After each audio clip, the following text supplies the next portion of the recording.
Okay, next situation, an isosceles triangular plate of height 480 mm and base 200 mm is vertically submerged in water with its vertex at the liquid surface and the base is parallel to the liquid surface. Okay?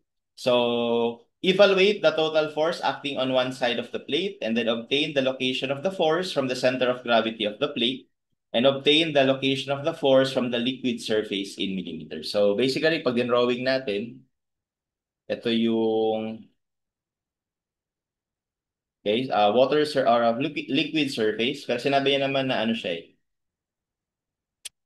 Actually, wala siyang sinabi kung anong klaseng liquid, ano? Pero, ay, meron pala. Ito, water. Ayan, water. So, water lang ito. So, bali, kapag tinignan natin sa side view, yung plate, ganito ang itsura niya. Ayan, sa side view, ganyan lang siya. Okay? Pero pag pinroject mo siya sa harap, ang itsura niya sa harap, triangular talaga siya. Isosceles triangular plate. So, ganyan. Okay? So, yun yung projection niya.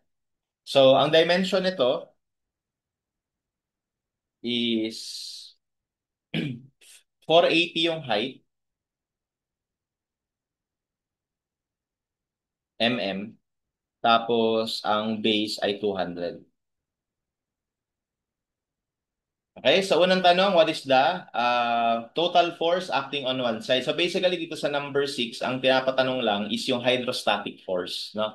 Yung hydrostatic force. So for number 6, tinatanong lang dyan is yung hydrostatic force. May formula yan.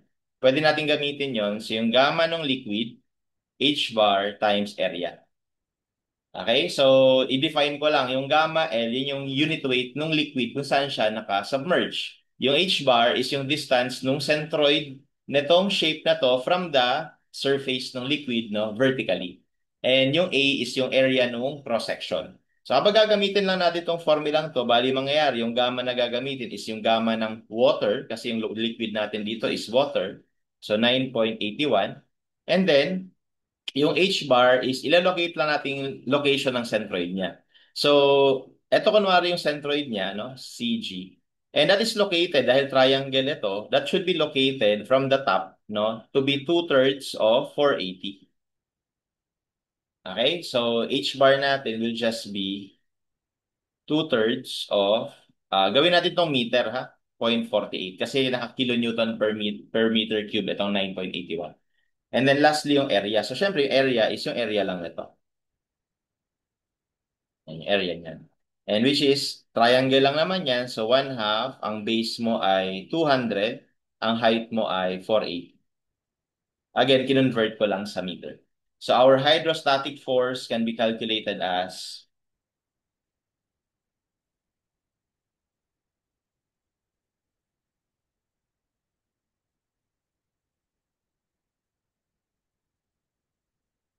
okay, so that is 0.1568.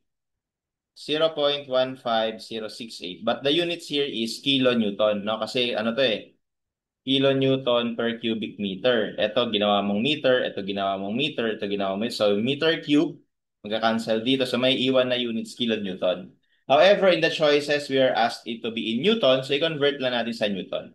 So, mag-multiply lang tayo ng 1,000. And this gives us 150.68 newtons. And that will be our answer for the first question. Alright?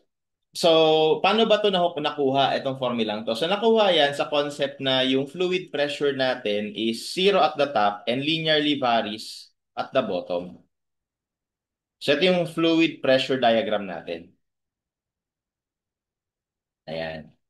Na kung saan yung magnitude nito, itong nasa ilalim, yung magnitude niya itong nasa ilalim will just be gamma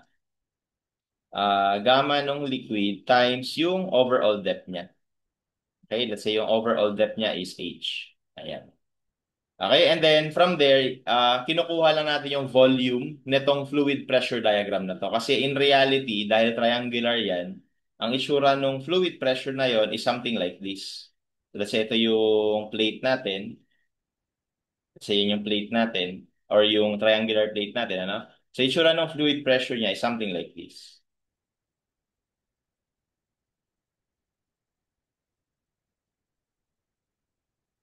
Yan. So, ano siya? Triangular, parang triangular solid. Or parang pyramid, no? Yung volume niya. I mean, yung shape niya, yung solid shape niya. So, you just need to find the volume of this para makuha yung equivalent hydrostatic force, no? Which is, ano mas madali? So, that's why, mas madali, nakabisaduhin na lang to for the hydrostatic force. Kasi, it simplifies things, no? Anyway, for number 7, obtain the location of the force from the center of gravity of the plate. So, pinapahanap yung location nito. So, dito alam dapat natin na merong eccentricity yung location nitong FH. No? Meron siya eccentricity. So, wala talaga siya sa centroid nung shape. No? It could be somewhere here.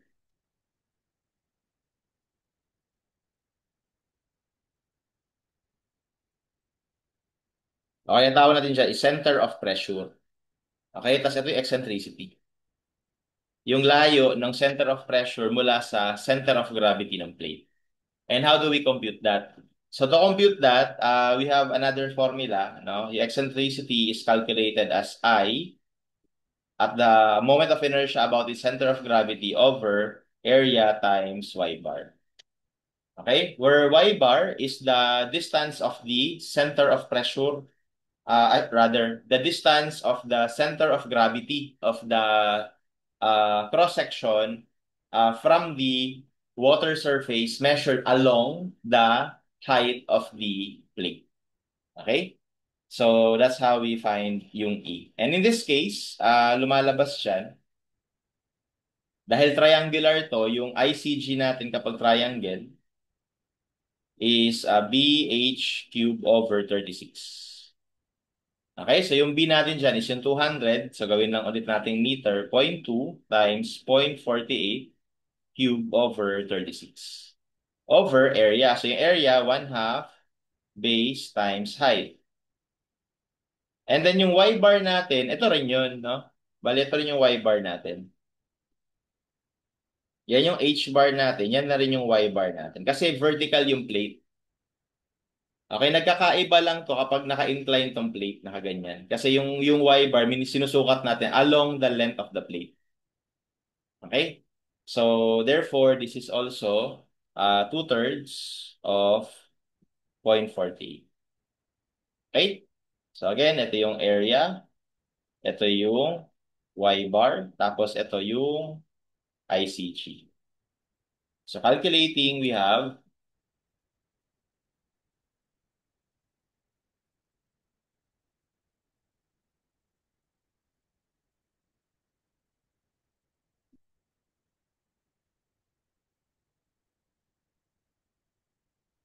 okay, so that gives us,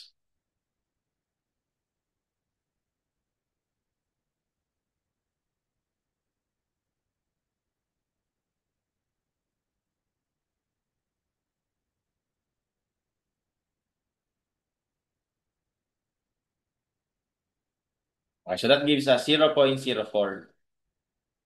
So 0.04, but this is in meter, no? In the choices, we are asked it to be in millimeter. So we have to convert this into millimeter. So multiply mo lang ng 1,000. So that is actually equal to 40 millimeters. So yan ngayon yung eccentricity natin. Okay, so letter B. And lastly, obtain the location of the force from the liquid surface. So pinapahanap lang to. Okay, yung location niya. So tawagin na lang natin na na Y, no? So yung location na Y is basically ito lang plus ito, no? So therefore, for number 8, Y is equal to 2/3 of 480 plus E. And that is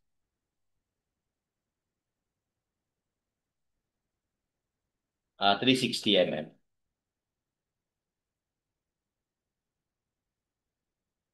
Okay, and our answer here would be letter B.